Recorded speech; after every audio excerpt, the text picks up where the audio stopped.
Mike's Daily Podcast. So I've given my mic volume absolutely no volume whatsoever, so Hayley's going to have to do the show. Go ahead. Hi! That's not annoying in any way. Today, we're here on Mike's Daily Podcast, and... Alright, anyway, whatever. Just kidding. There's currently a tornado headed towards our...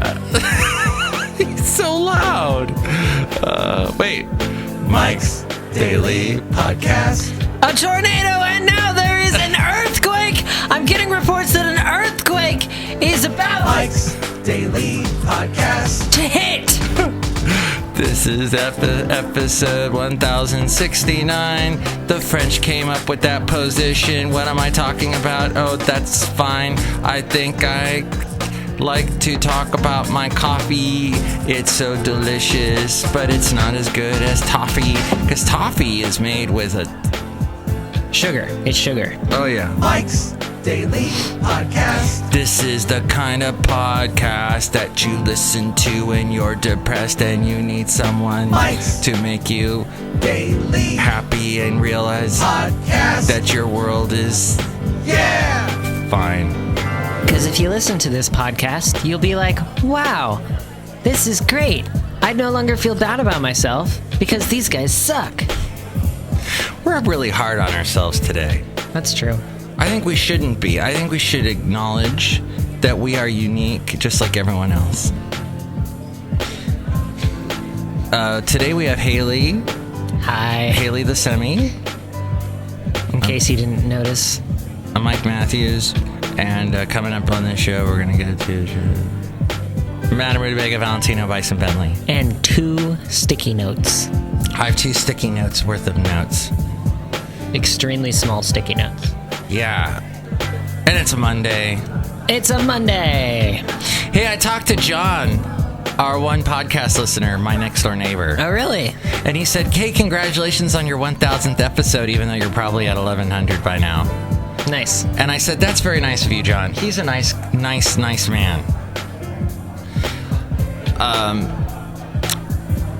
That being said, What are you looking at over there? Are you looking at the recording and your huge chunk that's like super loud because you're screaming at the beginning of the podcast? I love it.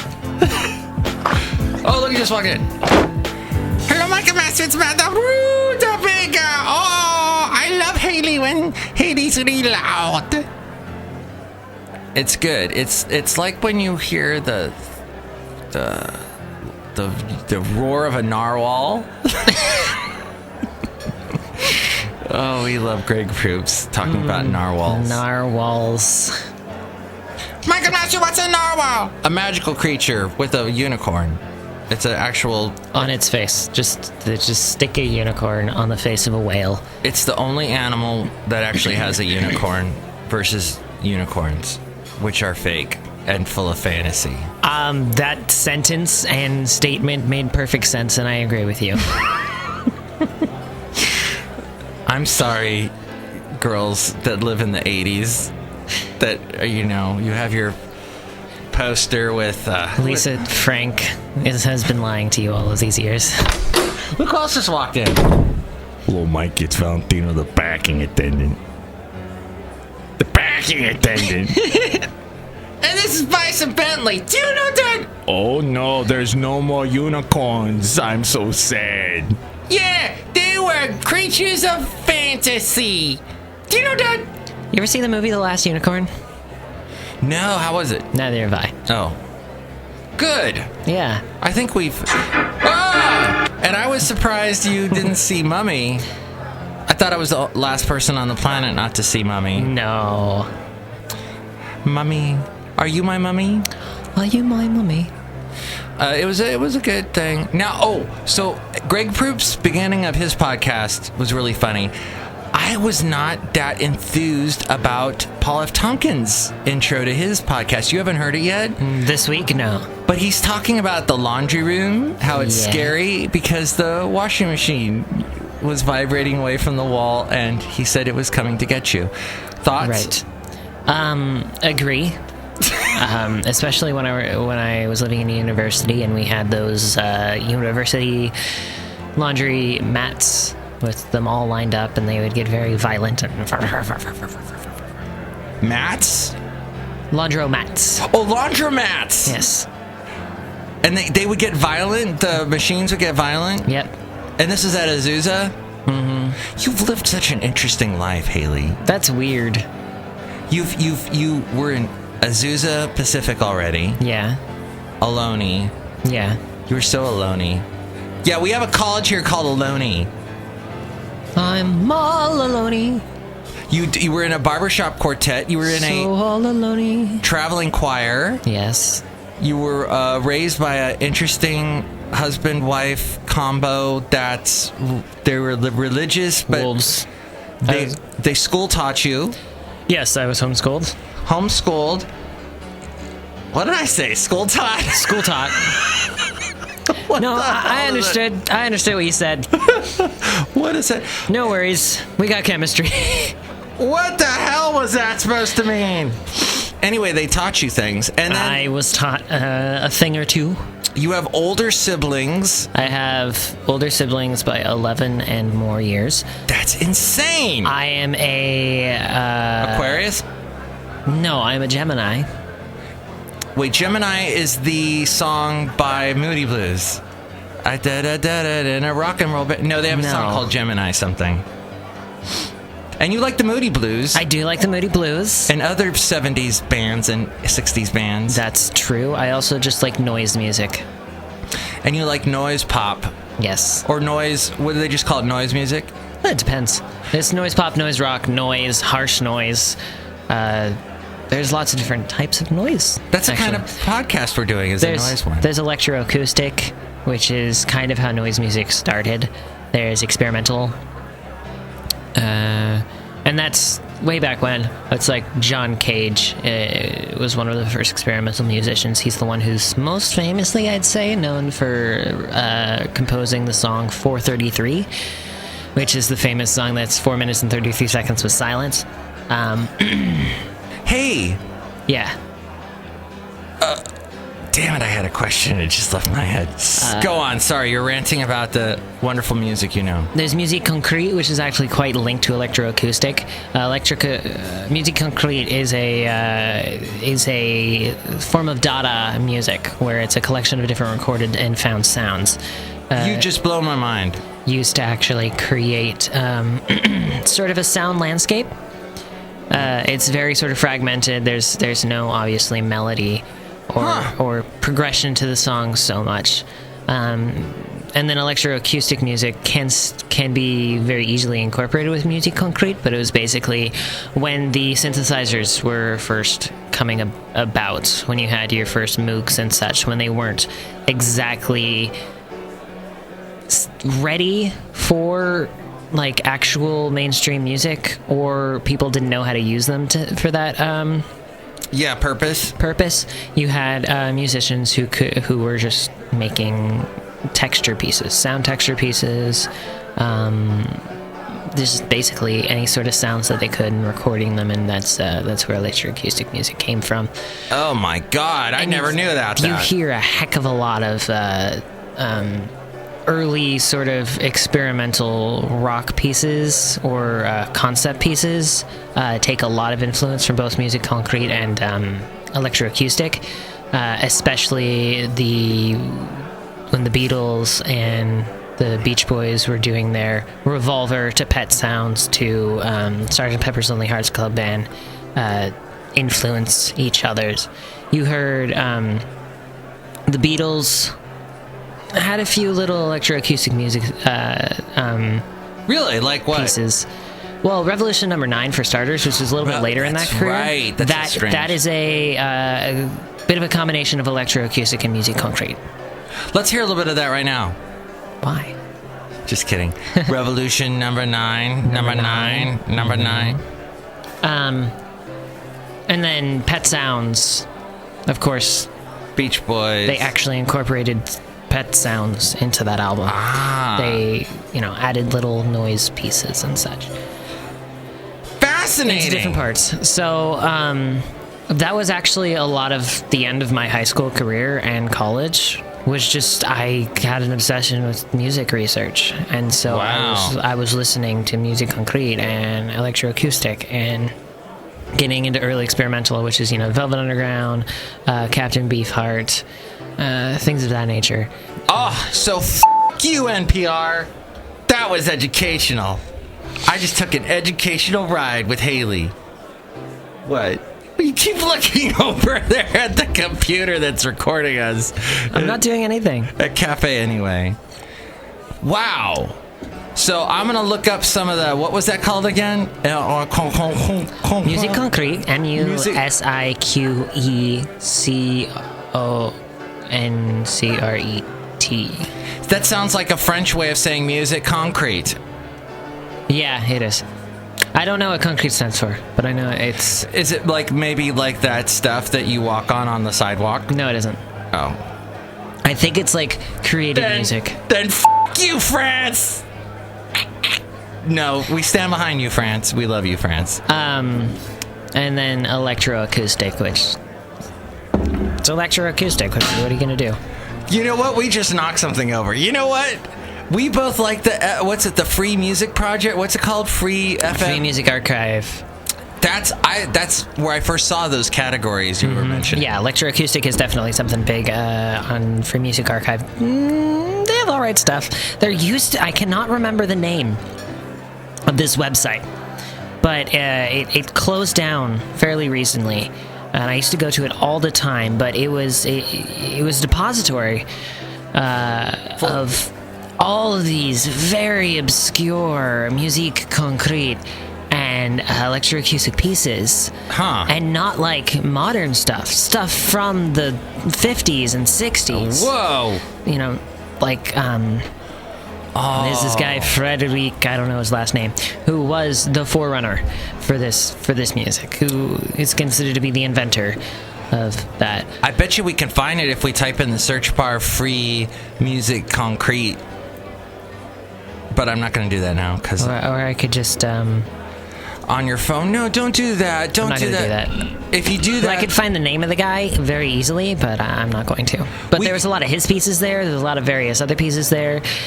There was so much music. Dang. You've experienced a lot in your short years. What have I done? I'm gonna cry right now because I've done nothing. You watched all of Seinfeld and all of Friends and all of what? Sex and the City? Almost all of Friends. Oh, Gilmore Girls, not Sex and the City. Not Sex and the City. Because I was married and my ex-wife wanted to watch those. And then I made her watch... Oh, I've also watched every episode of Northern Exposure. And that was done before I was married, and then as I was married... I made her watch some of them, but then she didn't like it. The only thing is, though, Hayley, the problem with Northern Exposure, they used a lot of music in it, and they couldn't get the rights to the music when they sold them as DVDs. So you're like watching it, you're like, wait a minute, there was supposed to be an Enya song here. And it was some horribly... Can't say what as we go outside a cafe anyway, we're ringing. Only time. Sail away. That's another one she does. That happened with Prairie. No. We're outside a cafe anyway. We're ringing Mike's Daily Podcast. WKRP. That happened with WKRP as well. No! See, the music was so important to that show. I know. Yeah, that happened with WKRP as well, I know. Yeah. Hey, Melissa McCarthy's movie's #1 in the box office, I heard this morning. It beat Batman and Superman versus them. What movie is it? It's called The Boss. This girl that I emailed about the job opening we have here, and she's like, early 20s. I thought this would be a good opportunity for her. And she doesn't want to work here because she wants to be in music radio and play, frickin' 1975 all day. Whatever the bands are that are popular these days. What bands are popular today? The 1975, yeah, good job. That's what I posted to your Facebook, ex-ambassador. Oh, right. So a former boss of mine, okay, we were both competing for program director at B95.1 in Ventura, and he got the job. I lost out because I guess I'm inferior to him, son of a... Anyway, I was going to hit F8 and bleep and cuss, but I'm not going to do that. I'm not going to stoop. We're better than that, I feel. Anyway, ex-ambassador got to play at one of his open mic things. He's now in like St. Louis or something at a alternative station. And there they were. Hey, living like a renegade. As I mentioned, I like buy cars. That's what that song's turned into, as a buy car commercial song. Where was I at? I took a trip on a sailing ship, and I got lost. Sloop John B? That could be. The cook threw out all my grits. Hayley. Yeah? Melissa McCarthy's movie was number one in the box office. And it beat Batman versus Robin. And... So anyway, back to the girl. So I told her she should take this job. She said, no, I want to play ex-ambassador. I'm like, all right. Then we proceeded to have a conversation back and forth, and she said, I went to go see The Boss. I thought she said she went and saw Bruce Springsteen, because that's what... She didn't know, maybe you don't know this, Hayley, that in many people refer to The Boss... Bruce Springsteen as The Boss. That's his nickname. Springsteen's The Boss, Elvis the King. Very good. I think there's Queen Latifah, but that's entirely different. What's Beyonce's name? She's got like Miss B or something. Bay. Queen. But what is Queen referred to as? I don't know. How about... Oh, and then Michael Jackson was the king of pop. Right. And then there's crap in my eye and I can't stand it anymore. Anyway... Can we get to can we talk about our funny Archer story that Dave Nader had? Let's listen to that funny bit with Dave Nader now. So Mike has a podcast that it has some hilarity in it that I've not yet heard, actually. But anyway, we'll talk later. Well, some people have heard it. I know that. More people than have heard mine. That was wonderful. So David Nader is a pastor. That's something very important to note. Yes, he was raised by a pastor. He's a wonderful guy that loves Yaz. And he is a pastor. He's a Yazster. And we heard these words come out of his mouth. He said, I love... First off, he likes Bob's Burgers. Mm-hmm. And then he said his son watches Archer. And he was like, oh, I'll watch Archer. And then he was mortified by what he saw on Archer and that his son is actually watching Archer. Because it's Archer. And we were discussing how, like, if you hear a pastor say the words, my son has been watching Archer, you can just feel the blood drain from your face. I don't approve of this show. It uses a lot of sexual innuendo. And violence. It's vulgar. But I think he used the word crass. Crass. Yeah. It's crass. But it does have one... I love that running gag about phrasing... I think we've used that on the show. Yeah. Something similar. And then you were saying Lana, who's on the show, played by Aisha Tyler, does not look black. Not in the slightest. The character. Not in the slightest. They just colored her a darker color, and now she's supposed to be black. And then it does make, like, the first joke you hear they make about her being black, or in reference to her being black, so much more funny. Because she's not. Because it's like, wait, she's black? Oh, wait, we were talking about The Mummy and I didn't even bring out Rachel Weisz. And we were going to sing our song. Rachel Weisz, Rachel Weisz. Bless this out-of-work actress for her. No, she's got a lot of work. I looked her up on IMDb. Good for her. She's doing a huge amount of things, and I've never seen any of them, and I think it said she's in The Boss. Good for her. Unlike Brendan Fraser, who's in nothing now. Nothing. You showed me that video about Brendan Fraser. No, you just randomly Googled something and it came up. Oh, that's right. Yeah. Can I tell you, Hayley, on my way here to work, it was almost like I had ascended into heaven, similar to Jesus did back in the couple weeks ago on Eber. Eber? That's a new it's a new ride-sharing program. Ride-sharing program for Christians. And then the one for Jews is...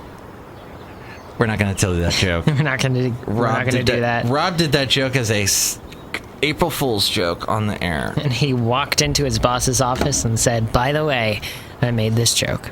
And the boss said, "Well, everyone just got fired at KGO. I don't care." That's exactly what he said.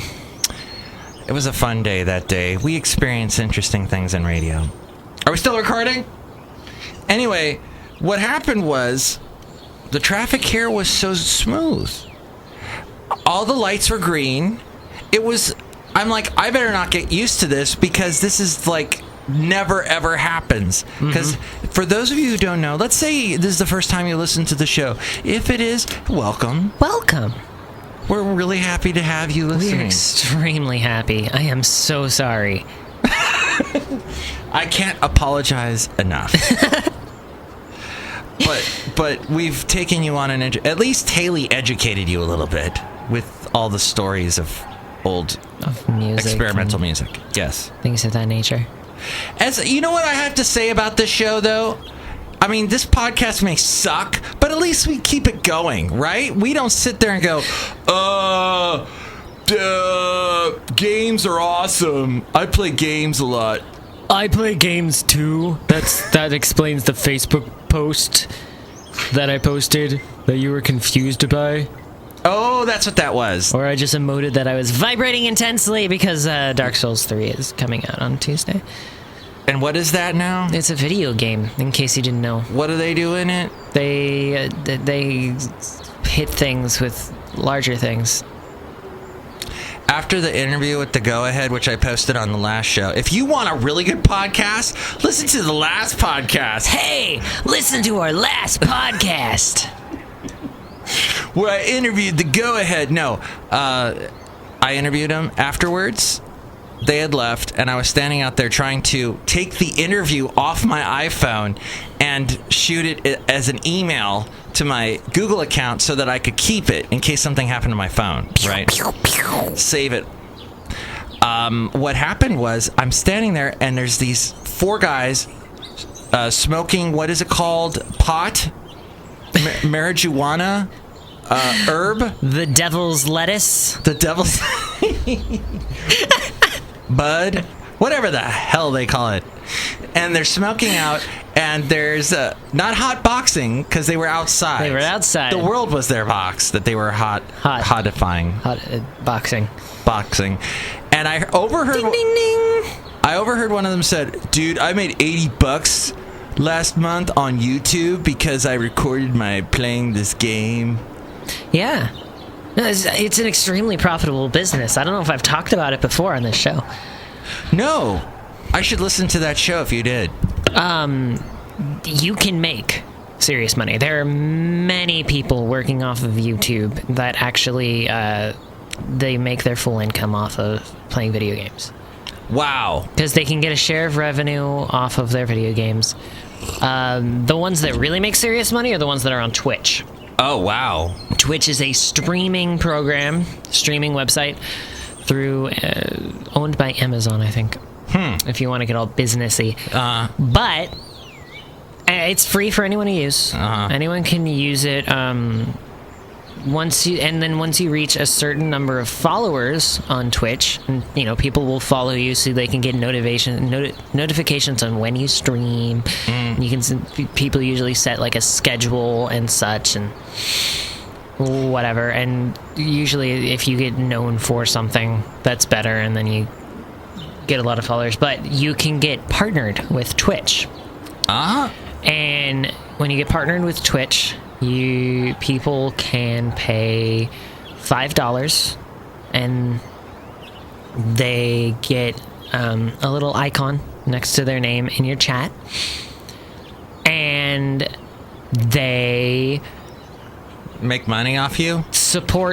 They get to support you so you can stream more.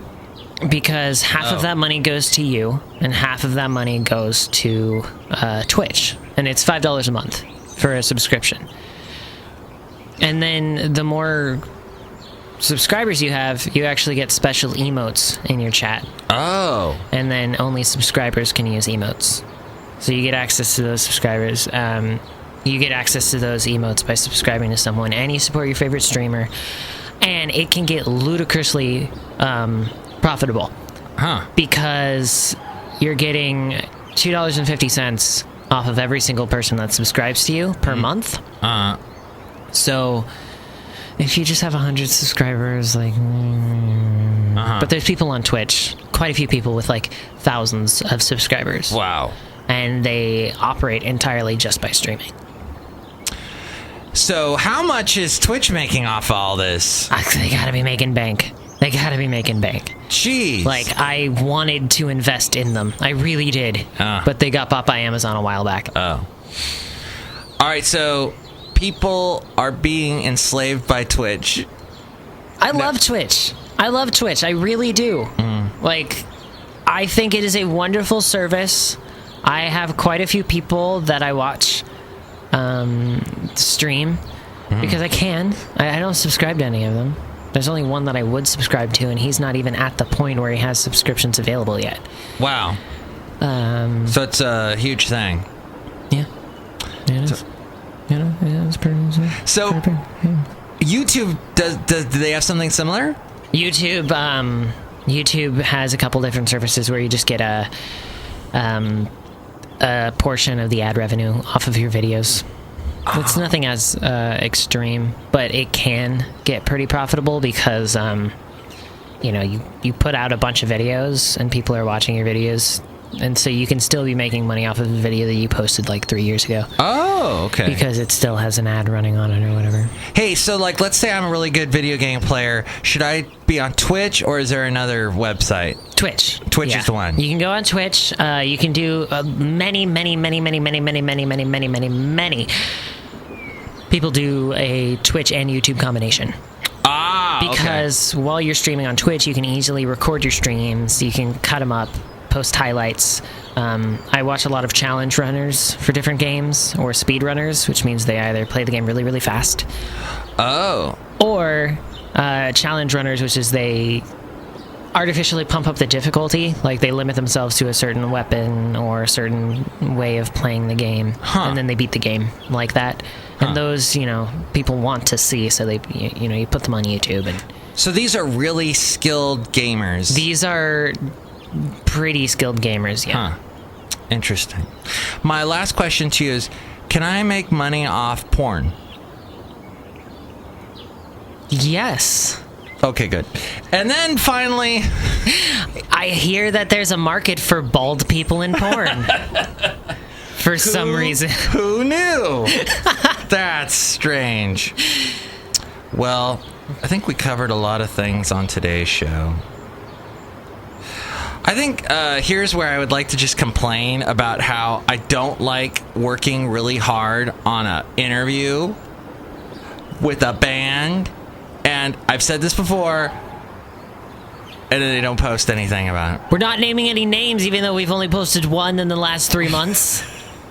So that's all I have to say about that. If I'm interviewing you, please frickin' post my frickin' interview with you on your frickin' Facebook and your Twitch. That's all I'm saying. And now we reach the part of the show where we're nearing the end of the show. This is the butt end of the show. This is where the tail would come out of the show. This is where we say, we hope we see you again. But we might not. As we wag our tail. Because who can say where the road goes when you take it? Only time. Hey, Mike, what's the podcast picture? God damn it! I knew there was something I was missing. Fudge! Delicious fudge is what the picture is of. I just want to say that if I die tomorrow, the podcast won't be up tomorrow, but Hayley might take it over and call it Hayley's Daily. I don't have any of your login information for anything, so I can't. So what you'll need to do is do a search for Hayley, and then that's where you'll find Hayley's new podcast after I die. Who can say where the road goes? And you know, that song got popular after 9/11. Only time. Because everybody got introspective at 9/11 time, because everybody died, and it was so sad. And then Clear Channel banned a bunch of songs. Oh, did you read that memo? Did you show me that memo? Is that how I saw that memo? The list? Yeah, the list of songs they banned, which was so ridiculous. No, someone should. It was things like Van Halen's Jump. Yeah. Like, that's how far of a stretch Yeah, they it's went. what they wanted us to make that stretch in our minds. It's like, there's people jumping off of the Twin Towers.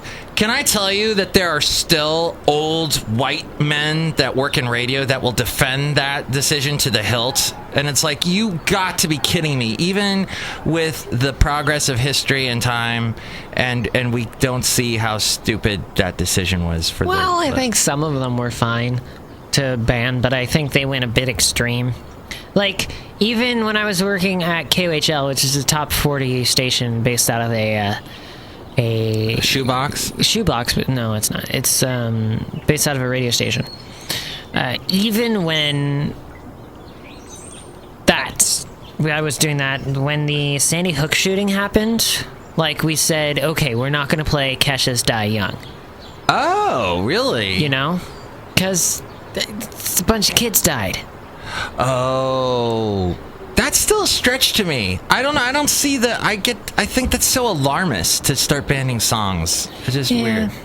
Perhaps. We live in a reactionist world.